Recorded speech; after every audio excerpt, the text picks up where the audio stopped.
Hello students, எல்லாரும் எப்படி இருக்கீங்க? இன்னைக்கு வந்து நம்ம என்ன டாபிக் பார்க்க போறோம் அப்படின்னா, சயின்ஸ்ல வந்து வெறும் தியரி மட்டும் இம்பார்ட்டன்ட் கிடையாது. நியூமெரிக்கல் சம்ஸும் ரொம்ப ரொம்ப இம்பார்ட்டன்ட். உங்களுக்கு நியூமெரிக்கல் சம்ஸ்ல எப்படி ஈஸியா மார்க் ஸ்கோர் பண்ணலாம் அப்படின்றது தான் நான் உங்களுக்கு ரொம்ப ஹெல்ப்ஃபுல்லா சிஇசி அண்ட் மெத்தட்ல நான் உங்களுக்கு சொல்லி தர போறேன். ஸோ இன்னைக்கு டாபிக்ல என்ன அப்படி பார்த்தீங்கன்னா, ஆப்டிக்ஸ்ல லைட்ல வந்து image formation by plane mirror and spherical mirror அதை பத்தி தான் நான் இன்னைக்கு உங்களுக்கு எக்ஸ்பிளைன் பண்ண போறேன். Okay, first plane mirror. Plane mirror அப்படின்னா என்ன பாத்தீங்கன்னா, ரிஃப்ளெக்டிங் சர்ஃபேஸ் வந்து பிளாட்டா இருக்கும், ஸ்மூத்தா இருக்கும். ஓகேவா? சோ அதுதான் பிளேன் மிரர். இந்த பிளேன் மிரர்ல ஆப்ஜெக்ட் வந்துட்டு இமேஜ் எப்படி இருக்கு? இந்த பிளேன் மிரருக்கு இந்த இடத்துல ஃபார்ம் ஆகுதா, மிரருக்கு பின்னாடி ஃபார்ம் ஆகுதா? சோ இந்த பின்னாடி ஃபார்ம் ஆகுறதுக்கு பேரு தான் விர்ச்சுவல் இமேஜ். இதுதான் ஆப்ஜெக்ட். சோ இந்த ஆப்ஜெக்ட்டுக்கு இமேஜ் எங்க ஃபார்ம் ஆகுது? இந்த மிரருக்கு பின்னாடி ஃபார்ம் ஆகுது. சோ பின்னாடி ஃபார்ம் ஆச்சுன்னா அது பேர் விர்ச்சுவல் இமேஜ். அதுவே இந்த மிரருக்கு முன்னாடி இமேஜ் ஃபார்ம் ஆச்சுன்னா அது பேர் வந்து ரியல் இமேஜ். ஓகேவா? அதுக்கப்புறம் இந்த ஆப்ஜெக்டோட டிஸ்டன்ஸ், இந்த மிரர்ல இருந்து இந்த ஆப்ஜெக்டோட டிஸ்டன்ஸ் வந்து பாத்தீங்கன்னா, இதுவும் அதே மாதிரி மிரர்ல இருந்து இமேஜோட டிஸ்டன்ஸும் சேமா இருக்கும். அதே மாதிரி இமேஜோட ஹைட்டும் சைஸும் சேமா தான் இருக்கும்.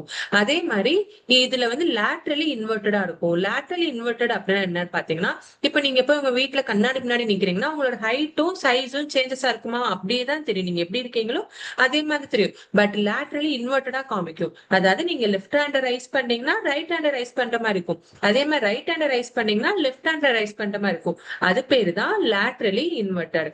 ஓகே, பிளேன் மிரர் எங்கெங்க யூஸ் பண்ணுவாங்க அப்படின்னு பாத்தீங்கன்னா, இப்ப நம்ம சொன்ன மாதிரி பர்சனல் க்ரூமிங், நம்ம வீட்டுல வந்துட்டு முகம் பாக்குற கண்ணாடி எல்லாமே பிளேன் மிரர் தான்.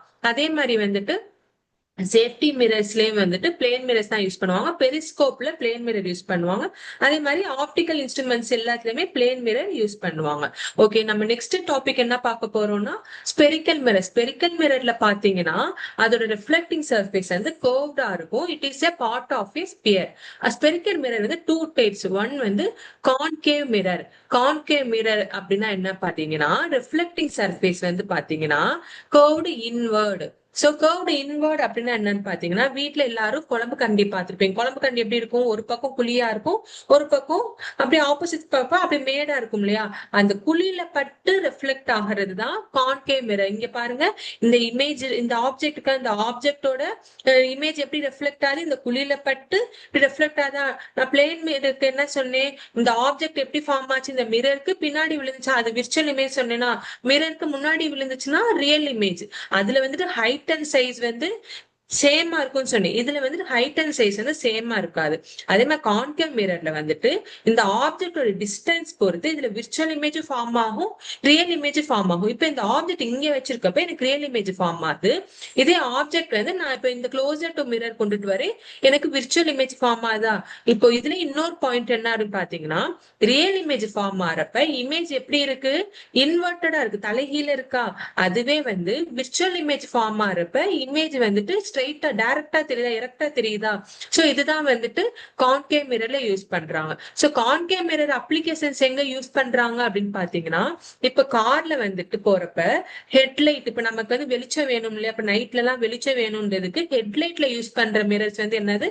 Concave mirror.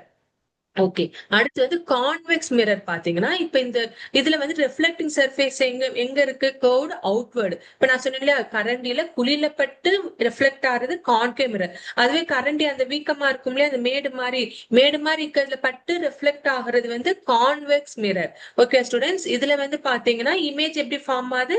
மிரருக்கு பின்னாடி தான் விழுகுதா, மிரருக்கு முன்னாடி விழுகுதா? இல்ல. சோ மிரருக்கு பின்னாடி தான் விழுகுது. சோ மிரர் பின்னாடி விழுகுறதுனால இது வந்து விர்ச்சுவல் இமேஜ். இதுலயும் சைஸ் அண்ட் ஹைட் வந்து சேமா இருக்காது. ஓகேவா ஸ்டூடெண்ட்ஸ்? இதுல வந்துட்டு எப்பயுமே விர்ச்சுவல் இமேஜ் மட்டும் தான் ஃபார்ம் ஆகும். ஆப்ஜெக்ட் டிஸ்டன்ஸ் வந்து எங்க மூவ் பண்ணாலும் only it forms virtual image. So plane mirror and வந்து கான்வெக்ஸ் மிரர்ல விர்ச்சுவல் இமேஜ் மட்டும் தான் ஃபார்ம் ஆகும். ஒன்லி கான்கேவ் மிரர்ல மட்டும் real image or virtual image form ஆகும். பேஸ்ட் ஆன் ஆப்ஜெக்ட் டிஸ்டன்ஸை பொறுத்து நமக்கு சேஞ்சஸா இருக்கும். ஓகேவா? கான்வெக்ஸ் மிரர் வந்து எங்க யூஸ் பண்ணுவோம் அப்படின்னு பாத்தீங்கன்னா, கார்ல ஆர் பஸ்ல வந்துட்டு இப்ப பின்னாடி வர வெஹிக்கிள் வந்துட்டு நம்ம பாப்போம்ல கண்ணாடி, அந்த கண்ணாடியில வந்து கான்வெக்ஸ் மிரர் யூஸ் பண்ணுவாங்க. ஓகே ஸ்டூடெண்ட்ஸ், இன்னைக்கு வந்து அந்த image comparison of image formation by plane mirror, concave mirror, convex mirror வந்து உங்களுக்கு நல்லா ஈஸியா உங்களுக்கு புரிஞ்சிருக்கும்னு நினைக்கிறேன். ஸோ நெக்ஸ்ட் டாபிக்ல வந்து நம்ம இதுல இருக்க சில டேர்ம்ஸ் எல்லாம் இருக்கு, சில டேர்ம்ஸ் எக்ஸ்பிளைன் பண்ணிட்டு நம்ம அதுக்கடுத்து நம்ம சம்ஸ்குள்ள நம்ம போயிடலாம். ஓகே ஸ்டூடெண்ட்ஸ், எல்லாரும் வந்துட்டு இந்த வீடியோ லைக் பண்ணுங்க, சப்ஸ்கிரைப் பண்ணுங்க, அண்ட் உங்களோட ஃப்ரெண்ட்ஸுக்கு எல்லாம் வந்து ஷேர் பண்ணுங்க. ஏன்னா அப்படின்னா தான் நான் அடுத்து வந்து பெல் ஐக்கானையும் பிரஸ் பண்ணிக்கோங்க. அப்படின்னா நான் அடுத்தடுத்து போற வீடியோஸ் உங்களுக்கு நோட்டிபிகேஷன் காமிக்கும். உங்களுக்கு நியூமெரிக்கல் சம்ஸ் ரொம்பவே ஈஸியா உங்களுக்கு ஹெல்ப்ஃபுல்லா இருக்கும். Okay students, thank you.